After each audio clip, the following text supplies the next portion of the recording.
ऐसा लग रहा है जयकारा माँ भारती का मात्र यहाँ से आ रहा है। जो पीछे सारी बहनें बैठी हैं या खड़ी हैं, उनकी आवाज मोदी जी तक पहुंचानी है ना?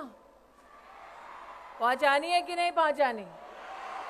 मोदी जी को देश को बताना है कि डायरेक्ट सेलिंग में पूरे देश में 2 करोड़ महिलाएं सम्मिलित हैं। ये वो फोर्स है, वो ताकत है जिस पर आज तक किसी की नजर नहीं पड़ी। इस ताकत की आवाज को पहुंचाना है देश के हर कोने में, मोदी जी तक पहुंचाना है। तो बोलो भारत माता की। आज अंतर्राष्ट्रीय महिला दिवस के अवसर पर जब बाबा विश्वनाथ का जयकारा पूरे देश में लग रहा है, तब वो मातृशक्ति जो अपने और अपनों के लिए मां अन्नपूर्णा से कम नहीं, वो ताकत जो परिवार का भी सृजन करती है, समाज का भी आधार बनती है, और जो इंडस्ट्री से अगर अपनी ताकत को जोड़ ले तो भारत के हर घर, हर शहर, हर राज्य के लिए लक्ष्मी स्वरूपा बन जाती है। ऐसी मेरी डायरेक्ट सेलिंग एसोसिएशन की स्नेही बहनें हमारी इंडस्ट्री की ताकत, मातृशक्ति को, महिलाओं को अंतर्राष्ट्रीय महिला दिवस की सर्वप्रथम हार्दिक शुभकामनाएं प्रेषित करती हूं। वैसे मैं संजीव जी से और रेड्डी साहब से बात कर रही थी, बहनों ने मंच देखा?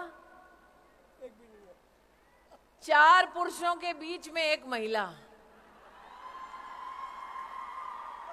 और प्रवीण जी, इसीलिए चूंकि नेता लोग महिलाओं को कुर्सी नहीं दे रहे थे, मोदी ने 33% आरक्षण का बिल पारित कर दिया।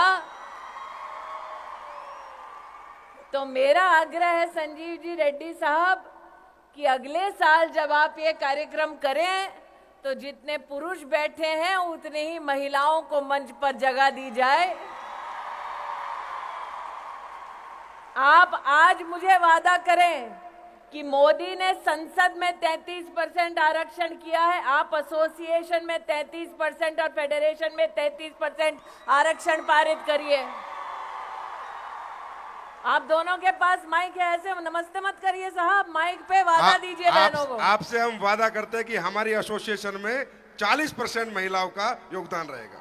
आप मंच शेयर करेंगी, मंच शेयर करेंगी। आप 40%। नहीं, शेयर नहीं, रेजोल्यूशन पास करिए कि एसोसिएशन में पदाधिकारी 40% होंगी। आज ही रेजोल्यूशन पास करिए। अभिषेक जी, आज ही पास कर दो। पास करेंगे 100% madam, 100%, 100%. As you rightly told, we'll give more than that. तो आज आपके सामने वादा हो गया है कि फेडरेशन में, एसोसिएशन में 40% पदाधिकारी की सीट रिजर्व होगी महिलाओं के लिए। तो अब बोलो भारत माता की। आज हम सब जो यहां एकत्रित हुई, प्रवीण जी को मैंने यहां विशेष रूप से इसलिए रोका क्योंकि साल 2024 में जब मैंने अपने जीवन का पहला चुनाव लड़ा था, तब मेरे कवरिंग कैंडिडेट का नाम प्रवीण खंडेलवाल था। उस वक्त मुझे याद है, प्रवीण जी जब मुझसे पहली बार मिले तो थोड़ा चेहरा उतरा हुआ था। मैंने कहा, प्रवीण जी क्या बात है? उन्होंने कहा, टिकट तो मेरी होने वाली थी, कट के आपको मिल गई।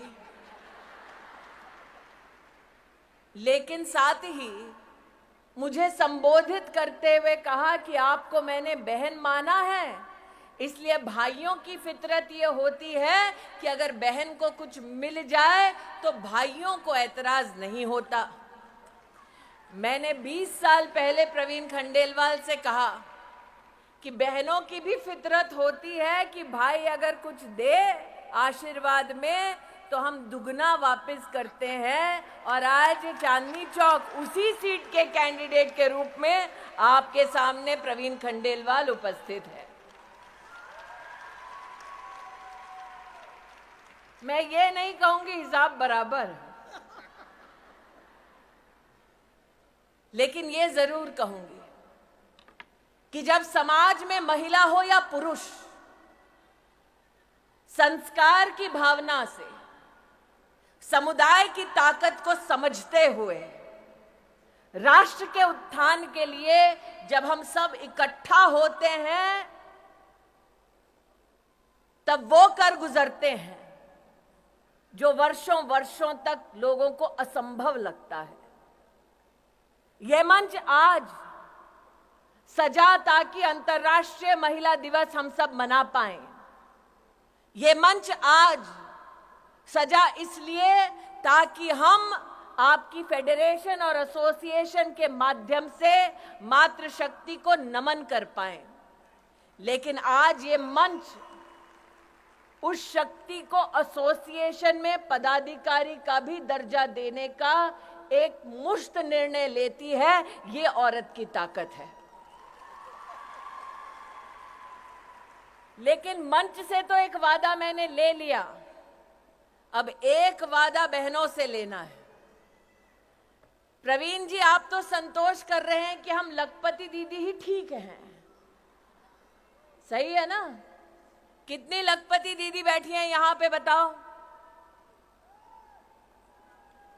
अब मैं आपसे कहना चाहती हूं कि अगले 5 साल में जब नरेंद्र मोदी कहते हैं कि हम विश्व की तीसरी बड़ी सबसे इकोनॉमी बन जाएंगे, तब क्या हम सब यह संकल्प कर सकते हैं कि एसोसिएशन और फेडरेशन और कैट के सौजन्य से ये लखपति दीदी अगले 5 साल में करोड़पति दीदी बन जाएंगे? क्या ये वादा कर सकते हैं? क्या ये काम कर सकते हैं? क्या ये संकल्प ले सकते हैं? क्या मोदी जी से कह सकते हैं कि आपने सेल्फ हेल्प ग्रुप की बहनों के लिए सपना देखा कि वो लखपति दीदी बन जाएंगी? आज कैट और आपकी direct selling entities of India की एसोसिएशन और फेडरेशन ये संकल्प लेती है कि हमारी लखपति बहन आगे 5 साल में जब हिंदुस्तान तीसरी सबसे बड़ी इकोनॉमी होगा, तब ये बहन करोड़पति दीदी बन जाएगी। आज ये संकल्प लेने का दिन है।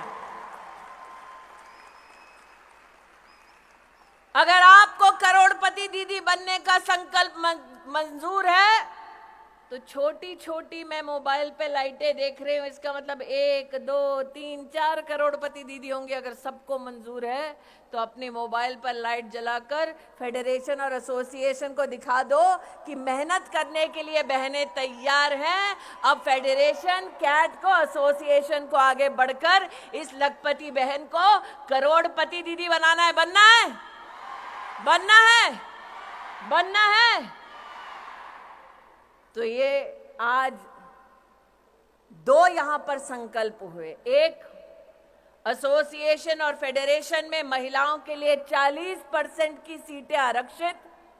दूसरा, आज से 5 साल बाद मैं नहीं जानती मैं कहां हूं, लेकिन इतना जरूर जानती हूं कि मैं और प्रवीण खंडेलवाल और भरतिया जी इस संकल्प के साक्षी हैं। जितना मैं भरतिया जी और प्रवीण खंडेलवाल को जानती हूं, एक बार जबान दे दी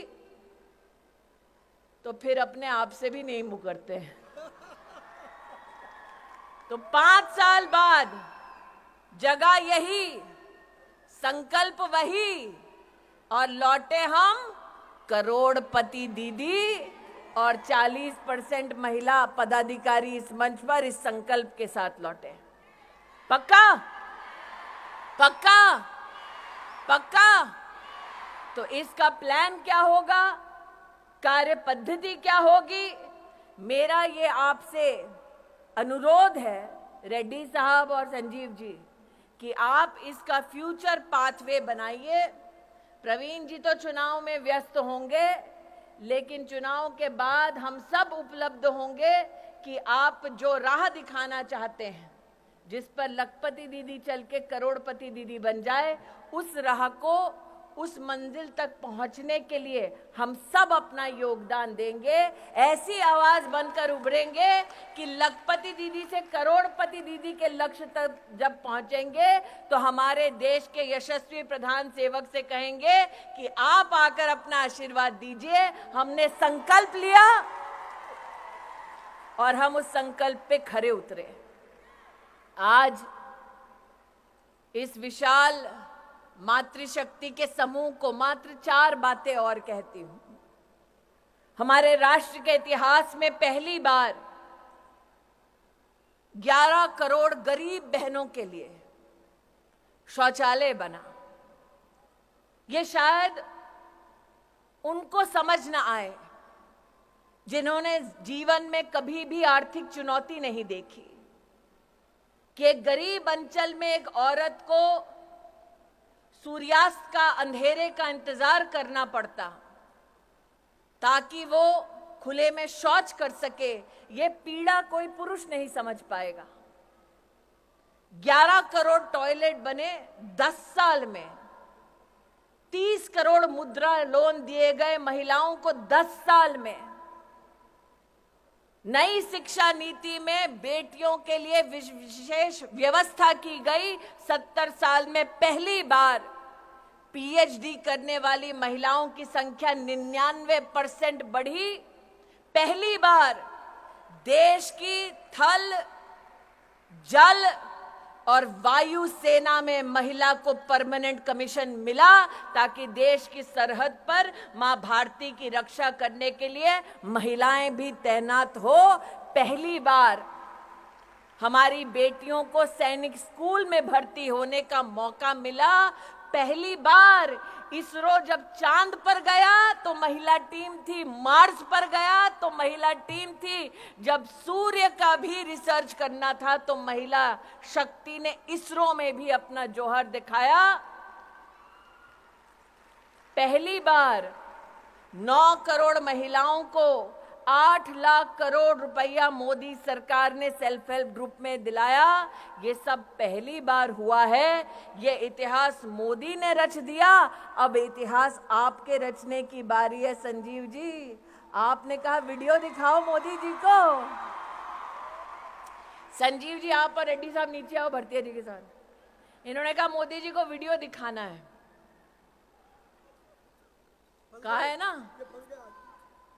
तो इन्होंने कहा है मोदी जी को वीडियो दिखाना। वीडियो करेगा कौन? आप करोगे भैया? आप करोगे? यहां से शुरू करो मोदी जी के लिए वीडियो। तो मोदी जी हमें तीसरी सबसे बड़ी अर्थव्यवस्था बनाने वाले हैं। उसके लिए हमें अब की बार कितने पार करने पड़ेंगे? कितने पार? कितने पार? तो हम मोदी जी को क्या कह रहे हैं? हम लखपति दीदी नहीं, हम करोड़पति दीदी बनने का संकल्प ले रही हैं बहनें। करेक्ट?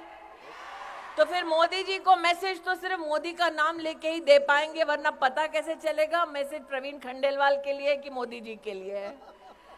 तो इसीलिए नरेंद्र मोदी को अगर मैसेज देना है, कैमरा वहां भैया, शक्ति वहां खड़ी है। यहाँ तो शक्ति की भक्ति खड़ी है, वहां शक्ति खड़ी है। तो अगर नरेंद्र भाई को यहाँ पर कोई कैमरा के माध्यम से मैसेज दे रहे हैं तो नरेंद्र भाई को एक ही आवाज हम एक ही स्वर में देंगे।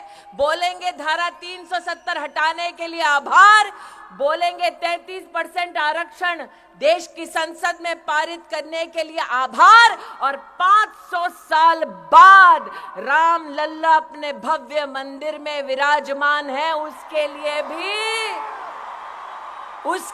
भी आभार। और इसलिए आभार की इस मुद्रा में मां भारती के चरणों में नमन करते हुए मोदी जी को कहें जय श्री राम और भारत माता की, भारत माता की, भारत माता की। मोदी जी को जय श्री राम, मोदी जी को जय श्री राम, मोदी जी को जय श्री राम, जय श्री राम, जय श्री राम।